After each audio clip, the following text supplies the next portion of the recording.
Have you ever wondered why some people seem to get richer with ease, while most of us work harder and harder just to stay afloat? It feels like we're all running a race we can never win. Is it just luck, or is there a secret we were never taught in school? Many of us follow the same advice we've heard our whole lives. Go to school, get good grades, and find a safe, secure job. But for so many, that path doesn't lead to true wealth.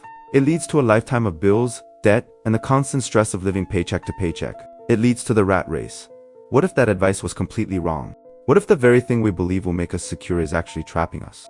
Today, we are diving deep into a book that turns all of that conventional wisdom on its head. It's called Rich Dad, Poor Dad, and its most powerful, most challenging idea is this: the rich don't work for money. That's right. The wealthy have a completely different relationship with money. They don't spend their lives chasing a paycheck. Instead, they learn the rules of a game the rest of us don't even know we're playing. They learn how to make money work for them. This book reveals two fundamentally different financial playbooks. One belongs to the poor dad, a highly educated man who struggled with money his entire life. The other belongs to the rich dad, a school dropout who became one of the wealthiest men in Hawaii. Today, we're not just summarizing a book. We're installing a new financial operating system into your mind. Get ready to discover the secrets that separate the wealthy from everyone else.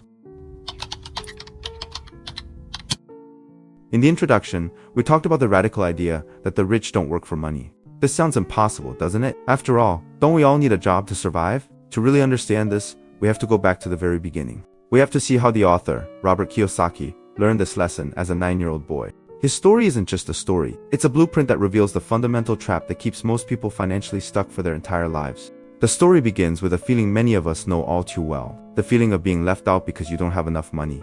When Robert was 9, he and his best friend Mike were the only kids in their neighborhood not invited to a friend's beach house party. The reason? They were poor kids. That experience lit a fire in them. They didn't want to be poor anymore. They decided, right then and there, that they needed to learn how to make money. So, Robert went to the person he trusted most, his highly educated father, the man he calls his poor dad. He asked him, "Dad, how can I get rich?" His father put down the newspaper and thought for a moment. Then he said, "Well, son, you have to learn to make money." This wasn't very helpful, of course. When Robert pressed him for how to make money, his dad just smiled and said, "Use your head, son." This is the kind of advice many of us get. It's well-meaning, but it's not practical. Still, Robert and his friend Mike took it to heart.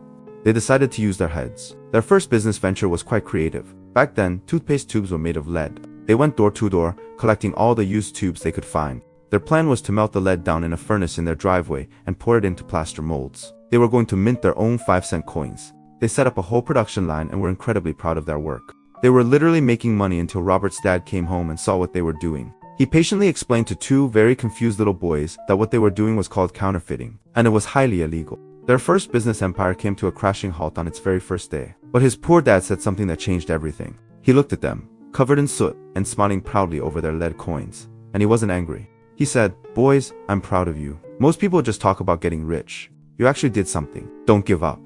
Then, he gave Robert the most valuable advice of his life. He said, "If you really want to learn how to get rich, don't ask me. Talk to Mike's dad." Mike's dad was Robert's rich dad. He was a man who hadn't even finished the 8th grade. But he was building a business empire of warehouses, construction companies, and a chain of stores. He was the complete opposite of Robert's own father. So, with a mix of fear and excitement, the two boys went to see Rich Dad.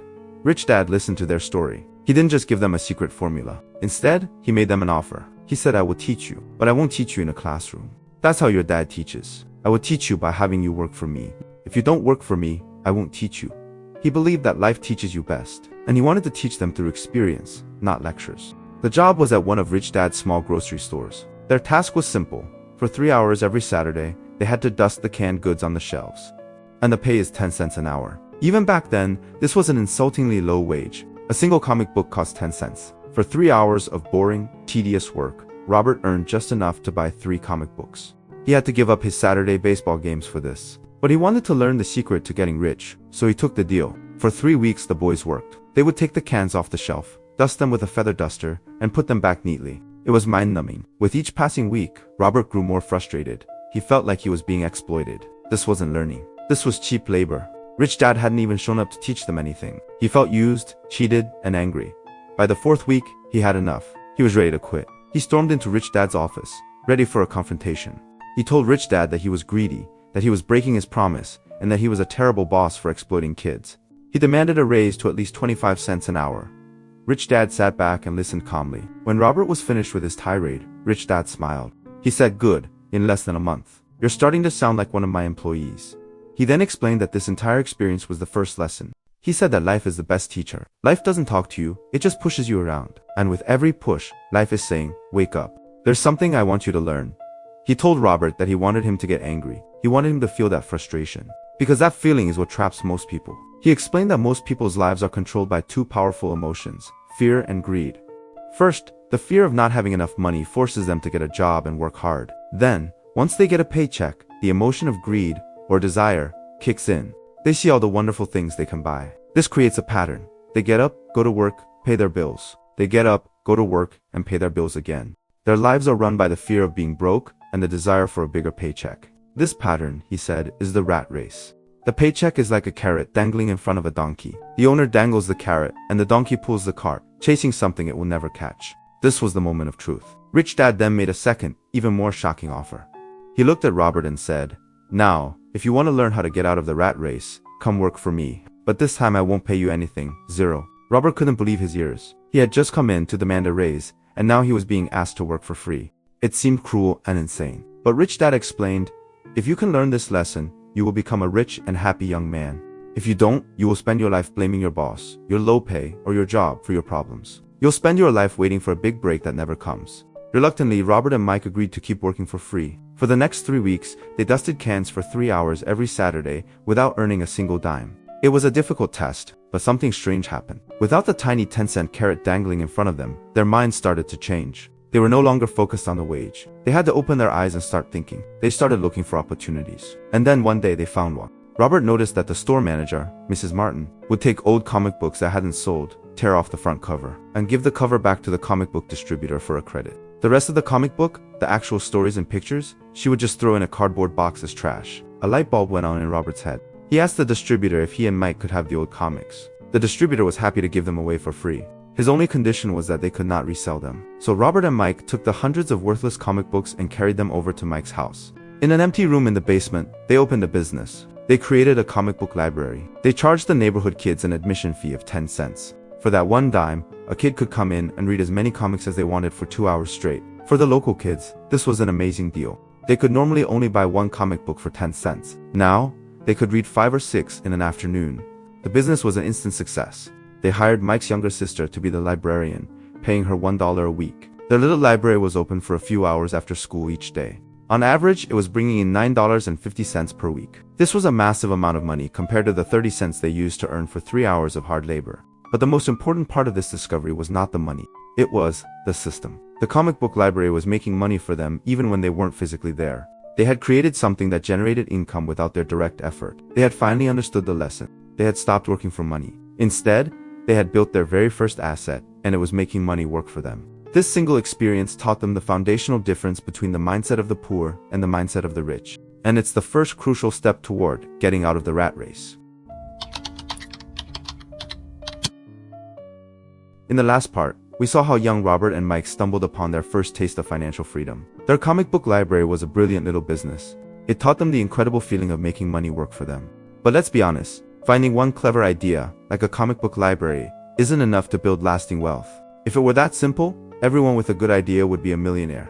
Rich Dad knew this. He knew that this first lesson was just the beginning. It was designed to open their minds to a new possibility. Now, it was time for the most important lesson of all. It was time to learn the one rule that truly separates the rich from everyone else. This is the lesson on financial literacy. Rich Dad started with a statement that is both incredibly simple and profoundly powerful.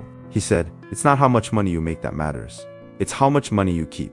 Think about that for a second. We see it all the time. A sports star signs a contract for millions of dollars, but a few years later, they're completely broke. Someone wins the lottery and ends up worse off than they were before. Why does this happen? It happens because they don't have a financial education. They don't understand the rules of money. Rich Dad believed that your greatest wealth is not the money in your bank account. It is the knowledge in your head, because with knowledge, you can create wealth over and over again. Without it, even a fortune will slip through your fingers like sand.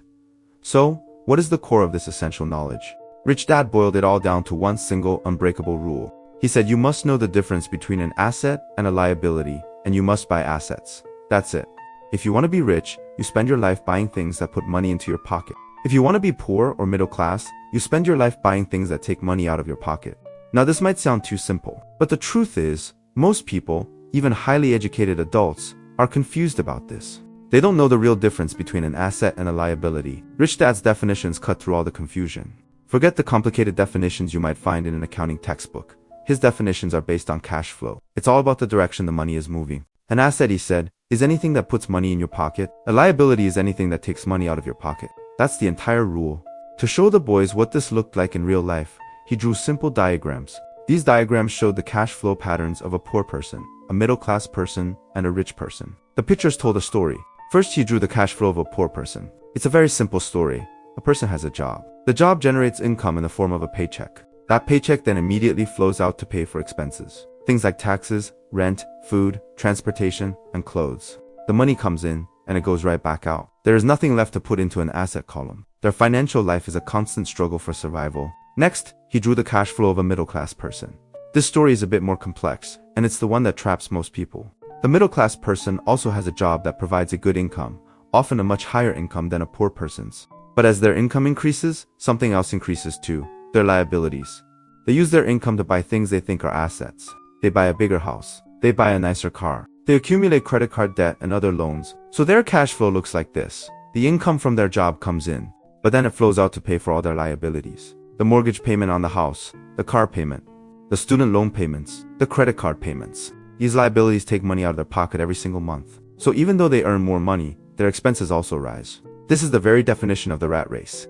They get a promotion and a raise at work. What do? They buy a bigger house or a second car. Their debt grows. They have to work even harder to pay for their more expensive lifestyle. They are trapped in a cycle of earning more only to spend more. Finally, Rich Dad drew the cash flow of a rich person.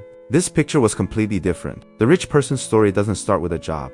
It starts with their asset column. The rich focus their lives on building and buying assets first. What are these assets? They are things like rental properties that generate monthly rent checks. They are stocks that pay dividends. They are bonds that pay interest. They are intellectual property, like a book or a patent, that generates royalties. Or they are businesses that run without their direct involvement. These assets generate income. This income flows into their income column. They then use this income to pay for their expenses. And if there is any money left over, what do? They use it to buy even more assets. Their asset column grows and grows. It's like a tree that they plant and water. At first, it's small, but over time, it grows bigger and starts producing fruit. Soon, it's producing so much fruit that they don't even need to work anymore. The income from their assets pays for their entire lifestyle. They have achieved true financial freedom. They have escaped the rat race. This brings us to one of the most controversial and eye-opening ideas in the entire book. It's the idea that your house is not an asset. For most Americans, this is financial heresy. We are raised to believe that buying a home is the best investment we will ever make. It's the American dream. But Rich Dad argues that, for most people, their primary residence is actually their biggest liability. Why? Let's go back to his simple definition. Does your house put money in your pocket? No, it does the exact opposite. Every single month, it takes money out of your pocket. You have the mortgage payment, you have property taxes, you have homeowner's insurance, you have maintenance and repairs, the furnace breaks, the roof leaks. All of these things cost money. Your house is a money pit.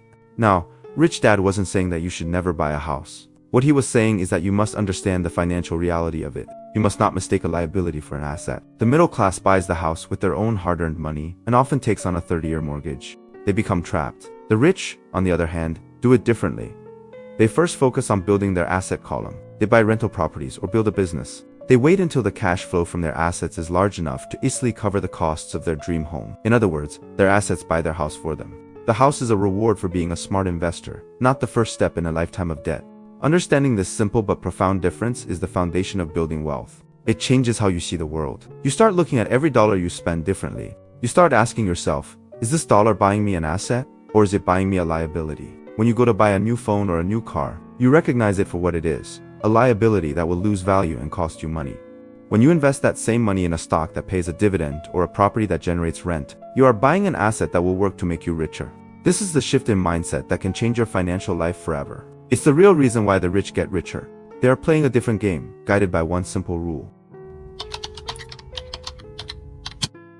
We've unlocked the single most important rule of wealth: buy assets, not liabilities. We now have a crystal clear definition that separates the two. It feels like we've been given a new pair of glasses. We can finally see the financial world for what it truly is. But knowing the rule is one thing, playing the game is another. This is where most people get stuck. They understand the theory, but they don't know how to apply it to their own lives. How, exactly, do you start building that asset column? Especially when you're busy working a full-time job just to pay the bills? This brings us to another one of Rich Dad's radical ideas, a concept that is absolutely critical for making the leap from theory to practice. The idea is this: you need to mind your own business. Now, when you hear that phrase, you probably think it means you should just focus on your own life and not worry about others. But that's not what Rich Dad meant. When he said, mind your own business, he was being literal. He meant that you need to focus on building your business. And here is the crucial distinction that changes everything. Your profession is not your business. Let that sink in for a moment. For most of us, our profession is our identity. If someone asks what you do, you say, I'm a teacher, or I'm an engineer, or I'm a graphic designer. We spend years in school, we get degrees, and we climb the corporate ladder, all in service of our profession. But Rich Dad argues that, for most people, their profession is not their business. It's their boss's business. To make this point unforgettable, Rich Dad tells a now famous story about Ray Kroc, the legendary founder of the McDonald's empire.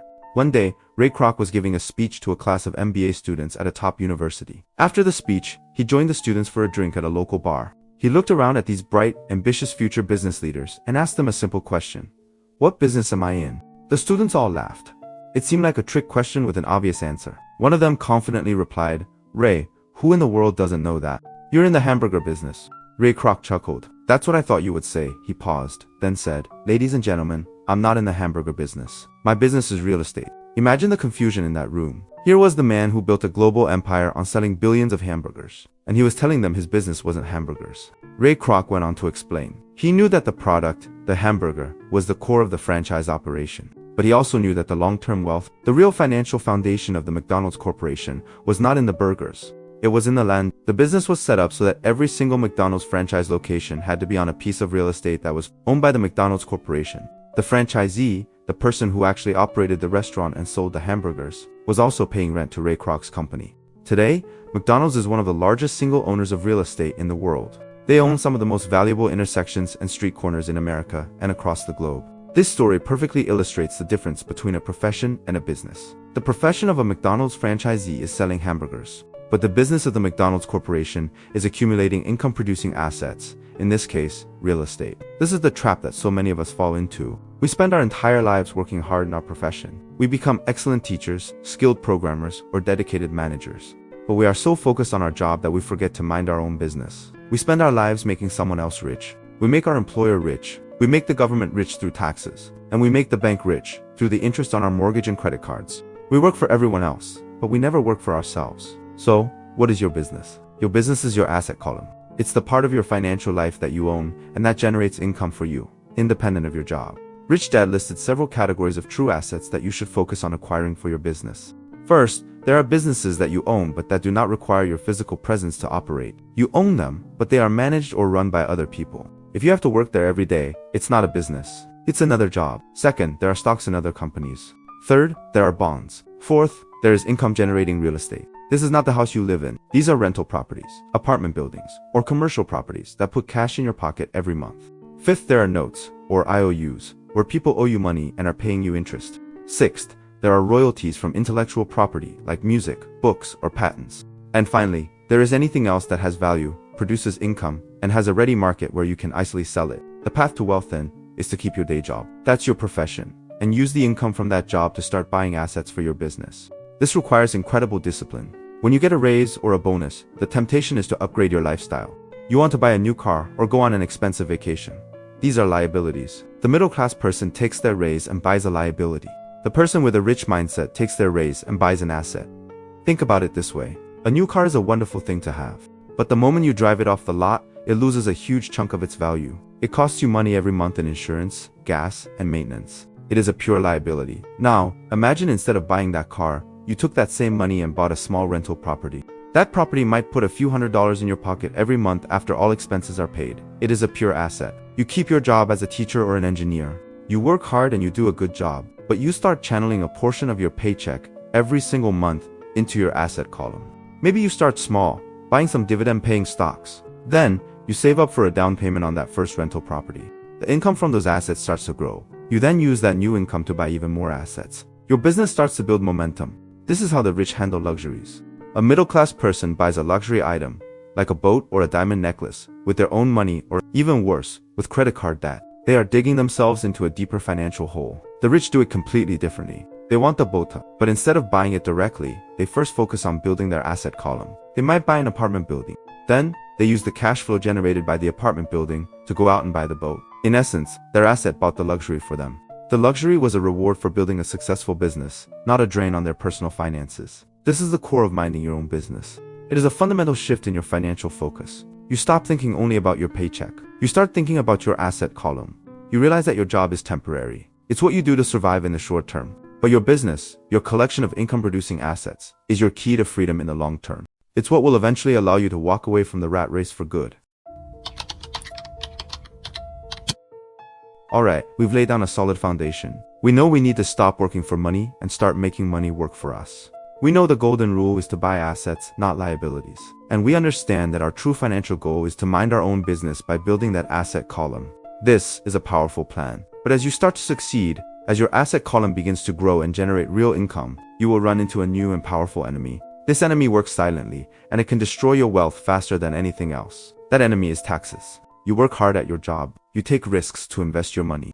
You finally start getting ahead. And then, the government steps in and takes a huge chunk of your profits. It can feel deeply unfair and discouraging. How are you supposed to build wealth when someone is constantly taking it away? This is where we uncover one of the biggest secrets of the wealthy. The rich don't just have a different strategy for making money. They have a completely different strategy for protecting it. And it all comes down to understanding two things: the history of taxes and the incredible power of a corporation. First, let's talk about taxes. Most people believe that income taxes were created to punish the rich. It's a modern-day Robin Hood story, right? Take from the rich and give to the poor. Rich Dad explains that this is a complete myth. In reality, the idea of a permanent income tax was first sold to the public in England and the United States as a way to make the rich pay their fair share. Because of this, the poor and middle class overwhelmingly voted for it. They thought they were voting to tax their bosses. But a funny thing happened. The government's appetite for money turned out to be endless. Once the income tax was established, it began to grow. Soon, the tax laws were expanded to include the very people who voted for it. The tax burden trickled down until it landed squarely on the shoulders of the poor and the middle class. The rich, meanwhile, being smart about the game of money, immediately started looking for legal ways to escape. They found their escape hatch in the power of the corporation. Now, when you hear the word corporation, you might picture a giant skyscraper with a fancy logo on it. But Rich Dad taught that a corporation isn't a building at all. It can be nothing more than a legal document, a file folder sitting in a lawyer's office that creates a separate legal entity. It's like a protective shell. And this legal shell has a kind of magic power that completely changes the rules of the tax game. The magic lies in the order of how money flows. This is one of the most important concepts in the entire book. For a regular employee who works for a company, the financial flow goes like this. You earn money from your job. Then, the government immediately takes its share through income taxes and payroll taxes. This happens before you even see the money. Finally, you get to spend whatever is left over. The order is earn, then pay taxes, then spend. For the rich, who use a corporation, the order is completely reversed. The corporation earns money. Then, the corporation gets to spend everything it needs to run its business. Finally, after all the spending is done, the corporation pays taxes on whatever profit is left. The order is earn, then spend, then pay taxes.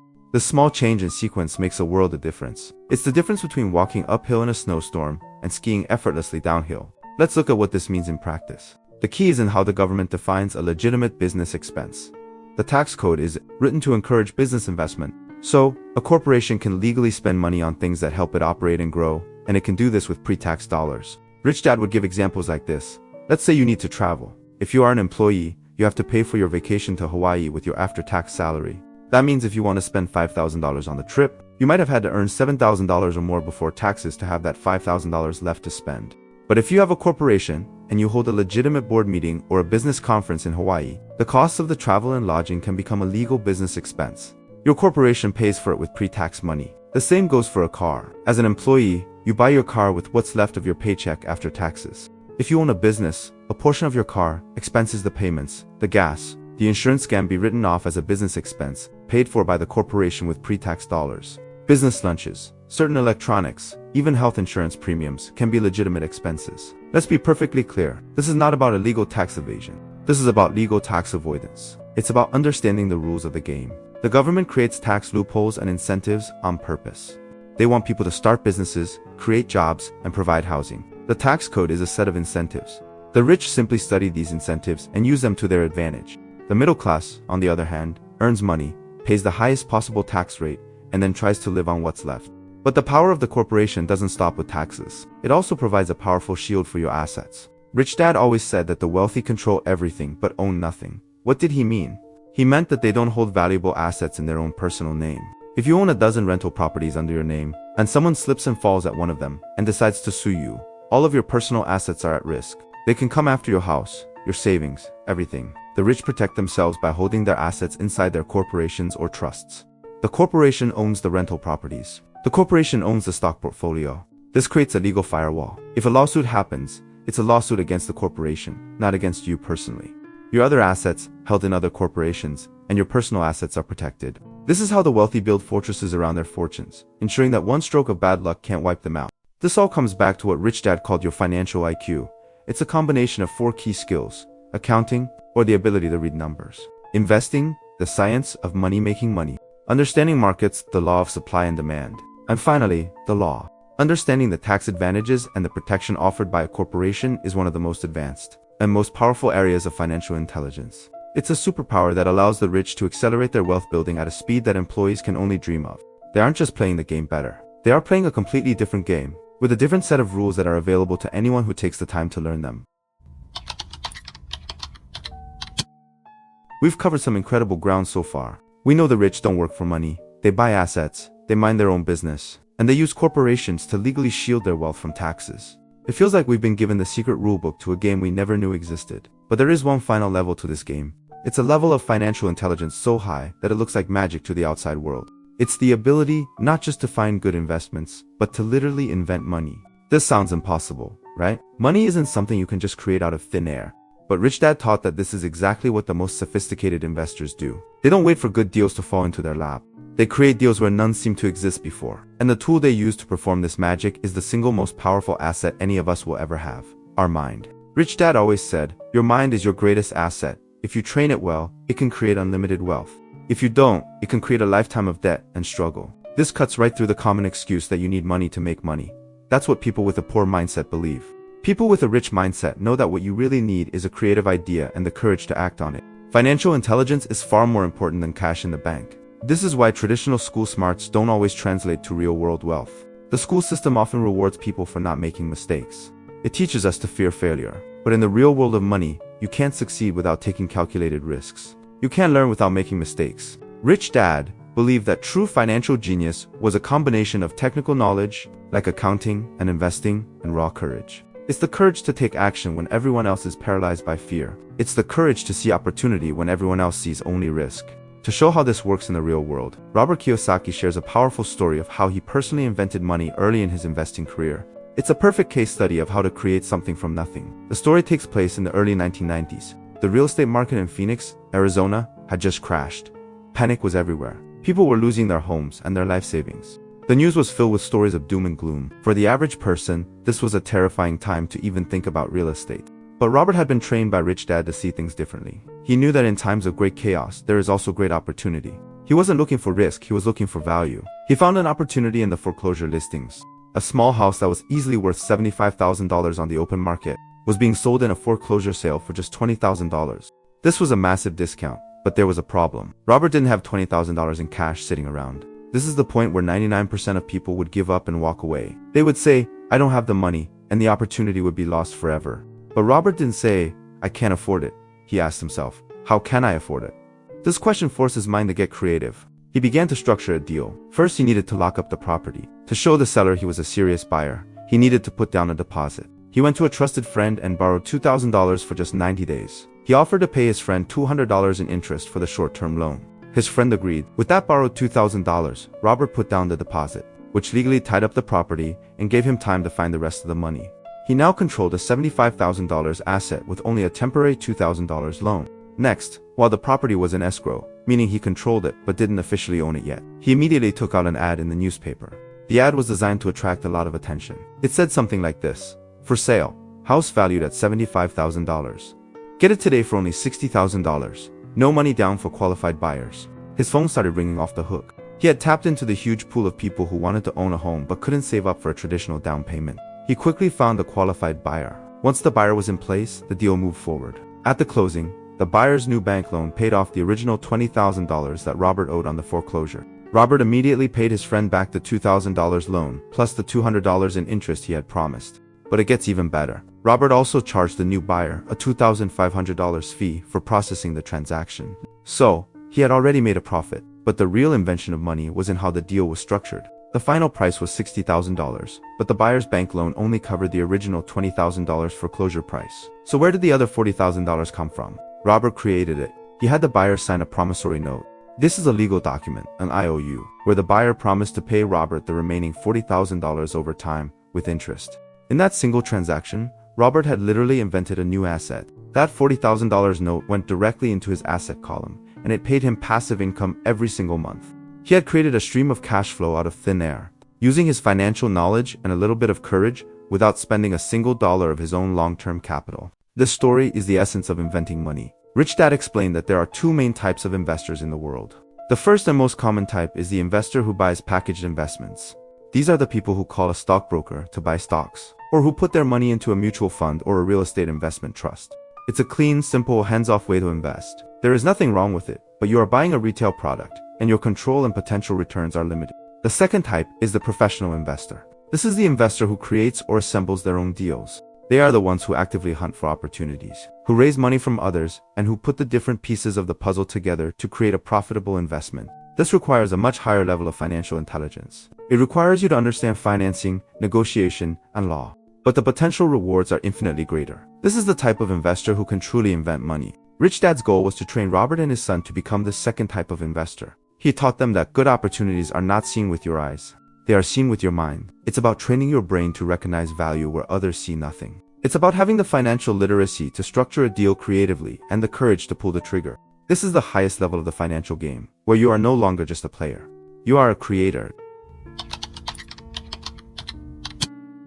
We've just explored the highest level of financial intelligence, the ability to invent money. This skill, as we saw in Robert Kiyosaki's real estate story, is a powerful combination of knowledge, creativity, and courage. But it can feel a little intimidating. How does an ordinary person, working a regular 9-to-5 job, ever develop that kind of financial genius? How do you build the bridge from being an employee to becoming a sophisticated investor who can create their own deals? The answer lies in another one of Rich Dad's most profound and counterintuitive lessons. It's a complete reframing of the purpose of work itself. The lesson is this: you should work to learn, not just to earn. This might sound confusing at first. After all, the very first lesson was the rich don't work for money. But this is different. This lesson isn't about the trap of chasing a paycheck. It's about the strategic value of your job. Rich Dad taught that, especially in the early stages of your career, the single most important question you should ask about a job is not how much does it pay, but rather, what will it teach me? The skills you acquire can become lifelong assets that are far more valuable than any single paycheck. To illustrate this, Robert tells a story about an interview he once had in Singapore. A young journalist was interviewing him.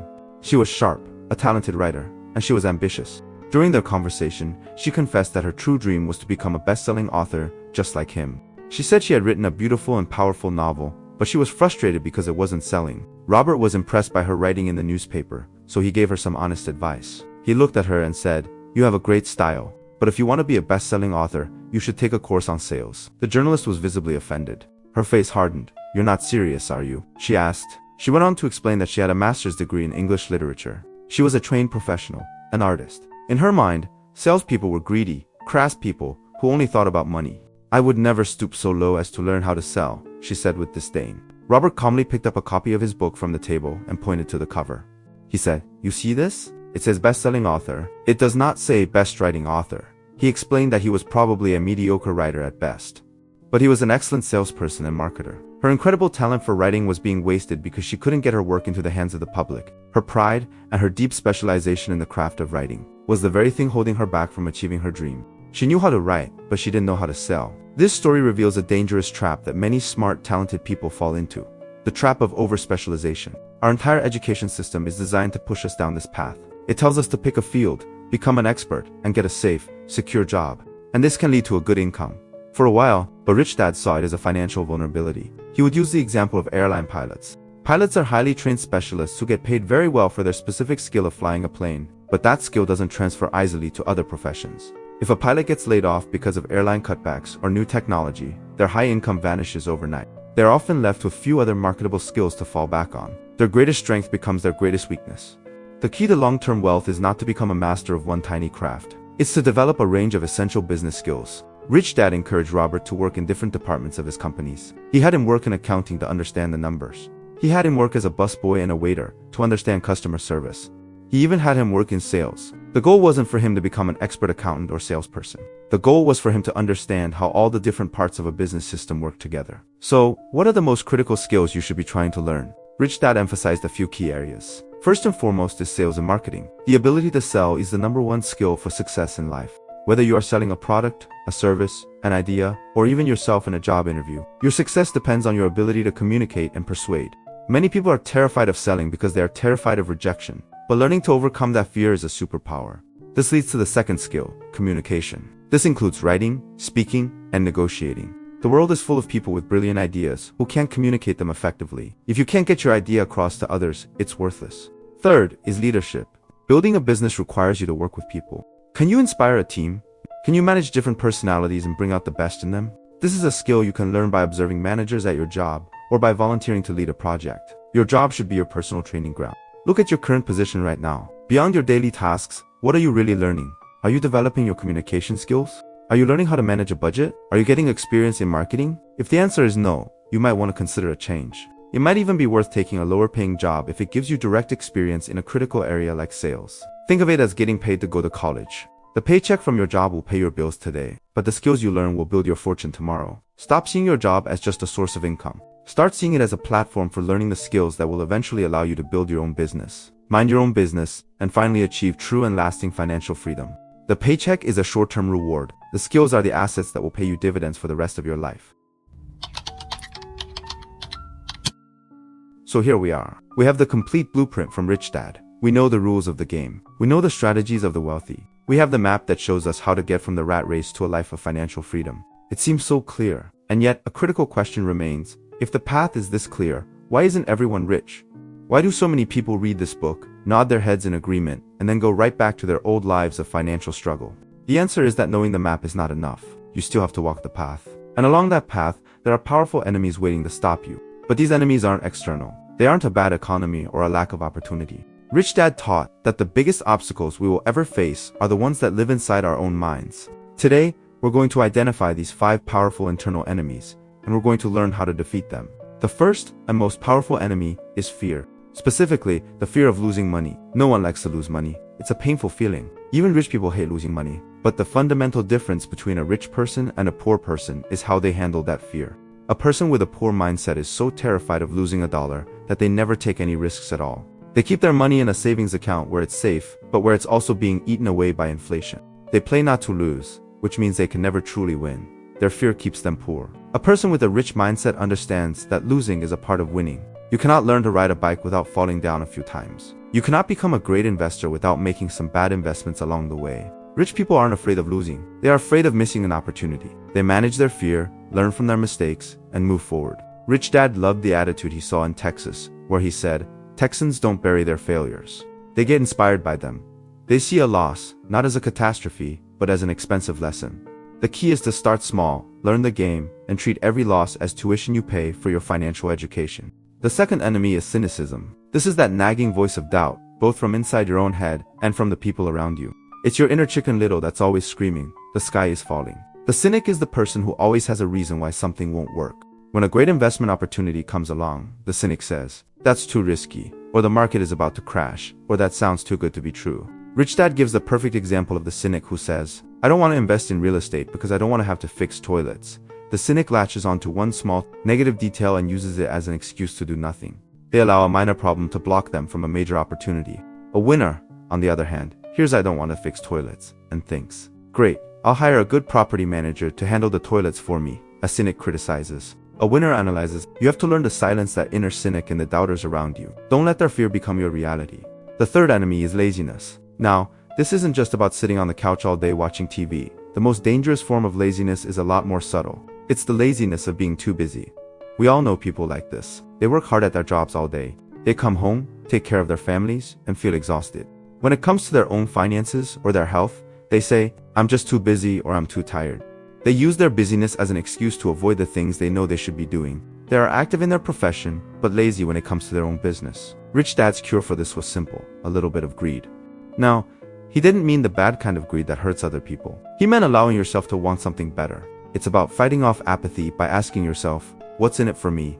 What would my life be like if I were financially free? What amazing things could I do for myself and my family? Let that desire for a better life motivate you. And stop saying the words, I can't afford it. That's a mental dead end. Instead, force your brain to work by asking, how can I afford it? That question opens up your mind to creativity and solutions, which is the perfect antidote to laziness. The fourth enemy is bad habits. Aristotle said, we are what we repeatedly do. Our lives are a reflection of our habits. And our financial lives are a direct reflection of our money habits. Rich Dad observed that his poor dad had one terrible habit. When he got his paycheck, he would immediately pay all his bills first. He paid the government, the landlord, and the credit card companies. If there was anything left over at the end of the month, he would try to save it for himself. Of course, there was usually nothing left. Rich Dad did the exact opposite. He followed the timeless principle of paying yourself first. Before he paid a single bill, he would take a percentage of his income and immediately invest it in his asset column. Only then would he use the remaining money to pay his bills. This sounds terrifying, doesn't it? What if there isn't enough left to pay the bills? Rich Dad said that pressure is a good thing. It's like going to the gym. The pressure from your creditors and the taxman forces you to get stronger. It motivates you to find new ways to generate income. It builds your financial muscle. Paying yourself last makes that muscle weak and keeps you financially frail. The fifth and final enemy is arrogance. Rich Dad often said that arrogance is simply ego plus ignorance. It's what happens when people use their pride to mask the fact that they don't know something. In the world of money, what you don't know will hurt you badly. An arrogant person who is ignorant about investing will try to bluff their way through it. They won't ask questions. They won't read a book. They won't admit they need help because they are afraid of looking stupid. And so, they end up making stupid decisions that cost them a fortune. If you are ignorant in a subject, the first step is to admit it to yourself. Then, go find an expert in that field or buy a book and start educating yourself. True financial intelligence begins with humility. It begins with the honesty to say, I don't know, but I'm willing to learn. These 5 enemies, fear, cynicism, laziness, bad habits, and arrogance, are the true gatekeepers of wealth. Learning the difference between an asset and a liability is the easy part. The real work, the real battle, is conquering these forces within yourself. Once you do, the path to financial freedom will finally open up before you. We have come to the end of our deep dive into Rich Dad, Poor Dad. We've traveled from the lessons of a 9-year-old boy dusting cans for 10 cents an hour to the high-level strategies of the world's most sophisticated investors. We have the complete map. We know the rules of the game. We've identified the enemies within that hold us back. The theory is complete. Now, there is only one thing left to do: action. Knowledge is potential power. Action is real power. This final part is not about more theory. It is a practical guide, a 10-step plan to help you take everything we've learned and apply it to your life, starting today. Before we get to the steps, let's remember the core philosophy. First, money is just an idea. If you want to change your financial life, you must first change your way of thinking. Second, your goal is not a bigger paycheck. It is a bigger asset column. And third, your financial intelligence is your single greatest asset. You must feed it and protect it for your entire life. With that foundation in mind, here are the 10 steps to awaken your own financial genius. Step 1. Find the reason greater than reality. You need a deep, emotional reason why you want to be wealthy. The path is not always easy. You need a powerful why to keep you going when you face setbacks. This is about combining your wants and your don't wants. What do you want so badly that it drives you? Is it the freedom to travel the world? Or is it the ability to take care of your parents? And what do you want to avoid? Is it a life of hard labor? Or the fear of being dependent on others in your old age? Find that powerful emotional reason. Write it down. This will be your guiding star.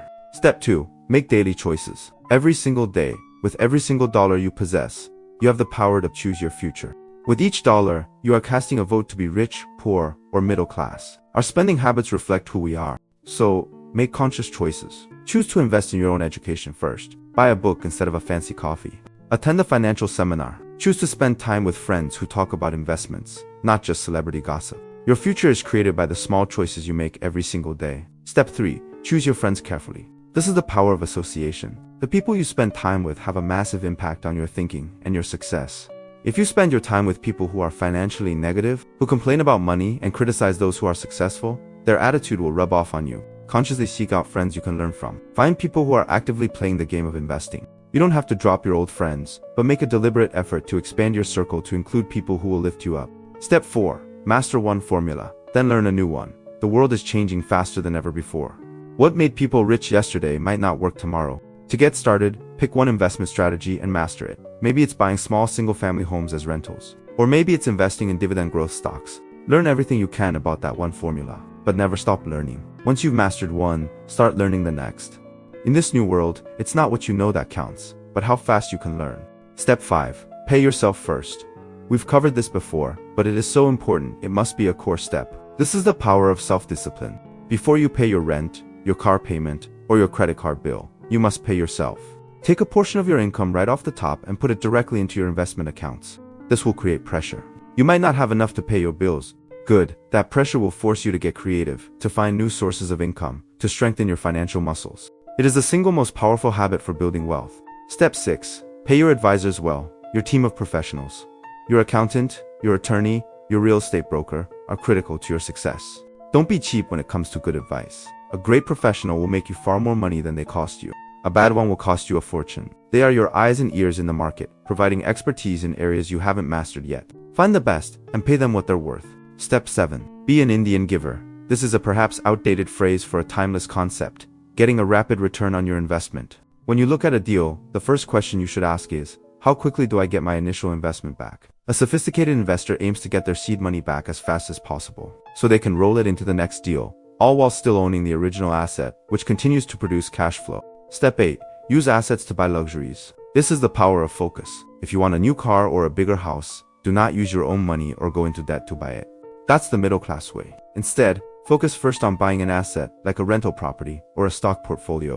Then, use the cash flow generated by that asset to pay for the luxury. Your asset buys the liability. This makes the luxury a true reward for your financial intelligence. Step 9. Find a hero. Find someone who has already done what you want to do.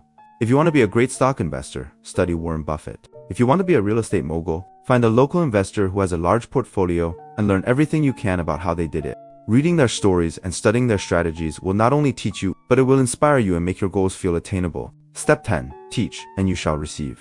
This is the power of giving. If you want to learn more about money, teach what you already know to someone else. The act of explaining a concept forces you to understand it on a deeper level. And when you give freely of your knowledge and experience, you will find that new ideas and new opportunities come back to you in abundance. This book, Rich Dad Poor Dad, is not just about getting rich. It's about gaining freedom. The freedom to live life on your own terms, not on the terms dictated by a boss or a paycheck. The journey we've taken through these ideas has given you the map. Now it is up to you to take the first step. Because action will always beat inaction. Your new life is waiting for you to build it.